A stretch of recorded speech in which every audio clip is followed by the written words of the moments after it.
Hello and welcome to the Mandala Effect. I'm Roseanna, I am your host, and I have a juicy episode for you today because I want you to start questioning absolutely everything.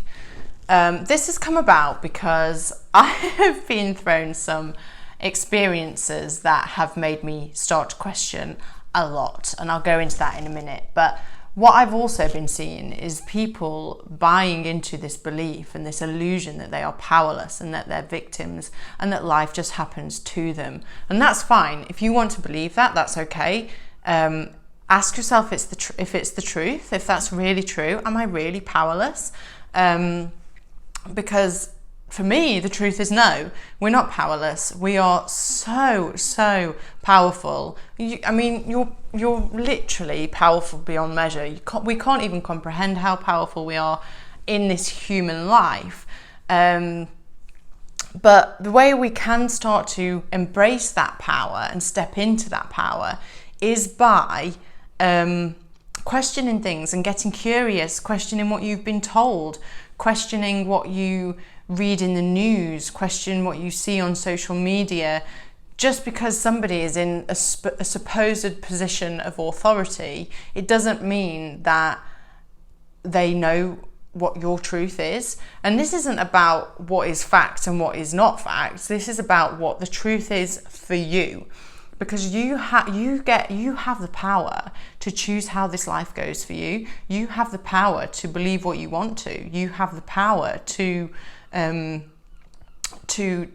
experience life as you want to experience it. So you can experience it as a victim, or you can experience it as as the conscious creator. You get to choose. You get to choose your experience. So just because somebody is in this position of authority, it doesn't mean that they know more than you. And you know, it's very easy to spin a tale and tell somebody, and then this becomes a belief. And it's very interesting. I have a funny story for you. I'll tell you in a minute. I want you to question what your friends tell you. I want you to question what you have been told by people you grew up around. I want you to question your fears. I want you to question your beliefs. I want you to question everything that I am telling you. Because the second you start getting curious and the second you start questioning things and making up your own mind, you start taking responsibility and you start becoming this conscious creator instead of just accepting that life is going to happen to you. Because actually everything is created in your mind before it's created in your reality. So your external world is a reflection of your mind. So if you're happy believing what you were conditioned to believe, if you're happy believing what you're told in the news, like, is there really nothing good happening in this world?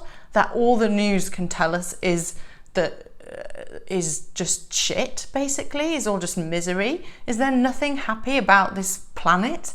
So if you're going to keep on believing that and like that's what you're going to create more of in your life. So say growing up you were told that you were told that there was never enough, and that maybe you were told that money doesn't grow on trees, right? This is a really good one. Money doesn't grow on trees. And so obviously money doesn't literally grow on trees. We know that, right? I would say that is a fact. But the idea behind that story is that the belief behind that story is that there is never enough and there isn't enough money to go around. Now question that. Is that really true? Is there really not enough money to go around? Is there really not enough money in this world for everybody? Is there really not enough food for everybody? What if you just keep questioning, and different people might come up with different answers, potentially based on their conditioning. But what I want you to do is feel into your body what feels true for you, because the truth will resonate in your body. What is true for you will resonate in your body. So this is why it's really important to be in tune with your body, because this is where your intuition is going to speak to you through feeling. So when something just doesn't feel right, well, that's your intuition telling you that something doesn't feel right. So you will know what is true for you. And when you start questioning things, you get to choose your truth. You get to choose what you believe. So the funny story that sort of started triggering this, well, a few of my beliefs have been challenged over the last few weeks. And so I have had some really wacky things happen, right? That have, again, challenged what I believe. So I was having my nails done, and I was told that somebody believed that the earth was flat. And I was a bit gobsmacked, because I was like, well, but the earth is round. We see it on pictures. How do you explain that? And I just straight away went into, what? That's crazy. How does anybody believe that the earth is flat? And we had this conversation, and it was a very light conversation. It was very funny. And then literally the next day, I met somebody else who, I met somebody in person who told me, who believed that the earth was, well, they don't believe it's flat, but they don't believe it's round. They don't believe that the earth is spherical. And they gave a really, really good argument, and I completely get it. And now the point isn't whether the earth is flat or not. That's not the point. The point is that people actually do believe different things, and that's okay. And they have questioned, and they have looked into it, and they have chosen what to believe, and that is true for them. And that is actually really powerful. So it's just so important to question what you believe, question what you're being told, question what you believe. Because can you imagine if it actually came out in the news that this earth that we have been living on is not round, and it's a different shape, and my friend keeps saying the world is not a triangle. Of course it's not a triangle, but you know, how do we know that it's round? We know because that's what we've been told, and this is how we know most things. So the two main things that I want you to really start questioning are these beliefs, and the other one is your fears, because your fears control a lot of how you move throughout the world, right? So your beliefs govern what you see is in your external reality, and your fears will control how you move throughout the world. So really important to question both. And we'll start with your belief systems, because you believe what you do now about, say, there not being enough money and money not growing on trees. You believe that because that's how you were conditioned. You were conditioned to believe that there was never enough by your primary caregivers and the environment that you grew up in. This is no fault of your primary caregivers, because that is what they had been told to believe, and that is what they had experienced in their reality. But that was a reflection of their mind. You can change that. This is what I'm trying to tell you, is you can change this belief system. So you have been conditioned by the people in the environment that you grew up with. The environment that you're in now reinforces what you were brought up with. You've been conditioned by society as a whole, because we have this, we used to live in tribes. So if somebody didn't fall in line, they were kicked out and left to die. So this is why most people follow the herd, because it's safer to do so. And we also have ancestral programming, so stuff that comes from generations back that we're probably uncovering now. And if you're bold enough to start questioning this stuff and start changing your reality, then you will face some of this, and you won't know where it's come from, but the likelihood is it's come from somewhere in your in generations that were before you. And so your mind will continue then to reinforce this conditioning, reinforce these beliefs by creating experiences that keep you in this pattern, keep you in this belief system. So if you do believe that there isn't enough money and that you don't have enough money and that money doesn't grow on trees, then if you keep on believing that, then your mind will literally create circumstances that will reinforce that. So it might create a massive bill that you don't have enough for. It might create a scenario that you have to use all your savings for. It might just create that you struggle to make ends meet every month. And the second that you choose to believe something different, you will start to see this reflected in your external world. You live your life based on past experiences because this is safe to the ego. It knows it. So if you've created a lack of money in your life before, it's very likely, unless you change the pattern, you're going to create a lack of money again. And this is how the mind reinforces those stories and keeps you stuck in those same patterns.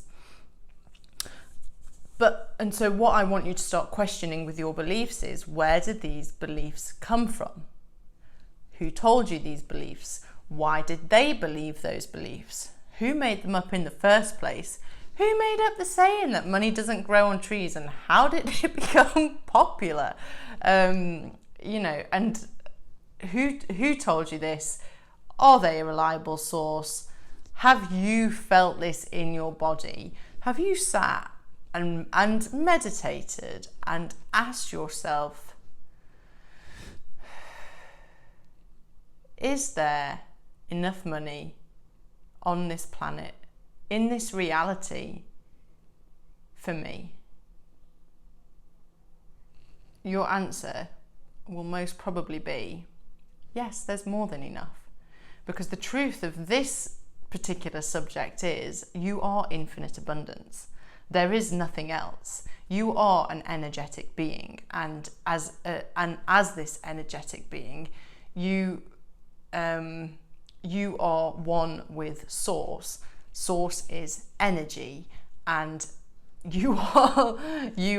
money is energy. You are the same thing. There is an infinite amount of energy in this reality, and it is infinite. You are infinite. Money is infinite. Don't believe what everybody tells you. Don't believe what you see in the news. Don't believe in the lack stories, because it's not true. Ask your body if it's true. This is really, when you can step into this, it is so empowering. And when you can really step into these beliefs, like new empowering beliefs, you will really literally see your life change in front of you. It is so powerful. And the other question just to ask is, does this belief serve me? If you're not quite sure on what your truth is, does this belief serve me? This will then help you choose a new belief. What is a more empowering belief for me? So if there is, quote unquote, never enough money, does this belief serve me? Who told me that? Who told them? Who made this up in the first place? Does this serve me? What is a more empowering belief for me? So a more empowering belief for that would be, there is always more than enough. So then let's question your fears. Fear. Fear can be our worst enemy if we let it, or we can become friends with fear.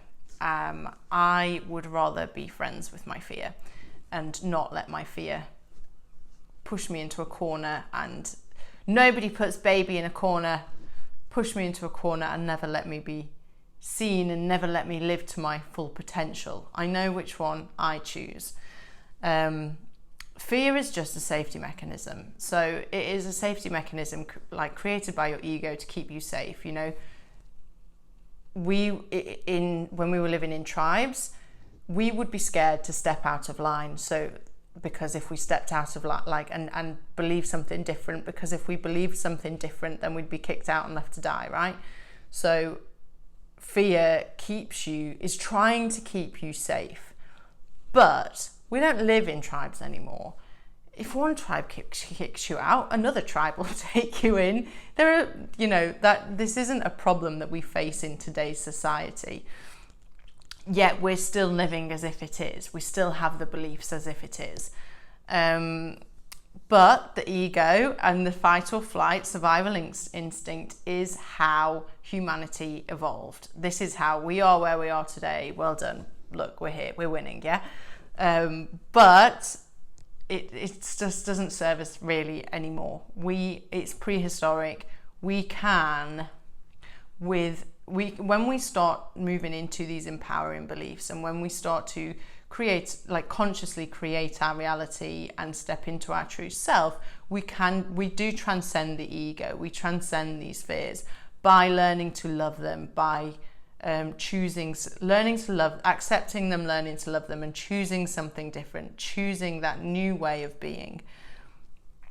And when you notice the fears coming up, the questions that you can ask are, is this actually true? And I want you to ask that basically until you get to the root cause of the fear.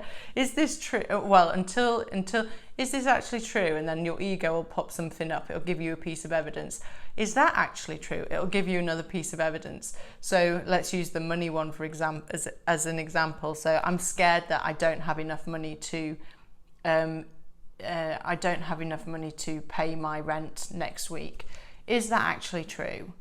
And the ego might say, well, yes, because there is no money there. And then you go again, is that actually true? And the mind might go, yeah, and give you all of these. It's like a child arguing with you, right? But if you take a step back and feel into your body, you might be able, you'll be able to say, oh, but I get paid tomorrow, so of course there's enough for rent next week. Or the really empowering one, I'm an infinite being, of course money's gonna flow into my life. Just keep on questioning the fear. The two things people are most scared of are, one is public speaking. More people are scared of public speaking than they are dying. The second thing people are most scared of is dying, and dying alone for that matter. But again, more questions. What is the worst that can happen if I get on stage and speak in front of this audience? What is the worst that can happen? And if you listen to my episode with Teresa, this is so brilliant because she goes through this with her clients and she makes them work out what is the actual worst thing that can happen, and using public speaking as an example. Oh, but you could trip. She's encouraging, you could trip when you walk on the stage. Brilliant, because you could trip. But is that the worst thing in the world? No. The ego makes you feel like what you're scared of will kill you, and that's not the case. I mean, maybe falling off the stage might kill you, but you are not going to die from public speaking. I hope that I'm sort of making myself clear, because this has been such a powerful thing for me this week to realize that I need to question everything, all my beliefs that I've ever had. Some pretty big beliefs have been uncovered of mine that have governed how I've acted in certain situations, and now when I am rebuilding this life in a way that I want to, rather than a way that I have been conditioned to live through my past experiences, it's actually been really empowering for me to question these beliefs. Your beliefs have the power to set you free or to keep you small. The second you start choosing the beliefs that serve you and that resonate with you, the truth, you will be set free. But if you choose to keep living the same conditioning that isn't serving you, you will stay small, and will you realize your fullest potential? How do you want to live is probably the most important question you could ever ask yourself. You are stronger and more powerful than you have been made to believe. I want you to know that from the bottom of my heart. I am telling you, you are so powerful. Embrace it, lean into your power. What can you create? What is the life that you want to lead? And go from there. And if there is a little naggy thought that comes into your mind that makes you think you can't have it, question it. Just question everything. Question whether you believe the earth is flat or round. Go and have a look down that rabbit hole for a little while and see what you come up with. I don't advise it. You will lose hours. But if it's important to you, do it. And as you start questioning these beliefs and changing these beliefs, you will start, your mind will then start to give you evidence that these new beliefs are true. So you switch your lack mentality into an abundance mentality. If you switch from believing that you're powerless into believing that you are powerful, your reality will just literally reflect that back to you, and more and more and more and more amazing things will happen. So I'm going to leave it there. I hope that I haven't blown your mind too much, and I hope that I have made some sense in this. I know that my own mind has been blown when I've started really looking into this. So it's fascinating how far you can go, and new beliefs will come up and new pieces of programming will show up, but you can, by working on this, by questioning, by potentially working with somebody who can help you uncover these beliefs and change them, you will be able to transcend the ego, and you will be able to step fully into your power and step into your true self. Start acting from this place of truth rather than this place of small victim mentality. So I'm going to leave it there. Thank you so much for listening. If you are interested in working with somebody like myself to overcome some of these beliefs and changing your belief systems and living as a powerful being, then please get in touch. All my links are in the description, and you can find me on Instagram at Roseanna Croft. I hope you have a wonderful day, and I will see you soon.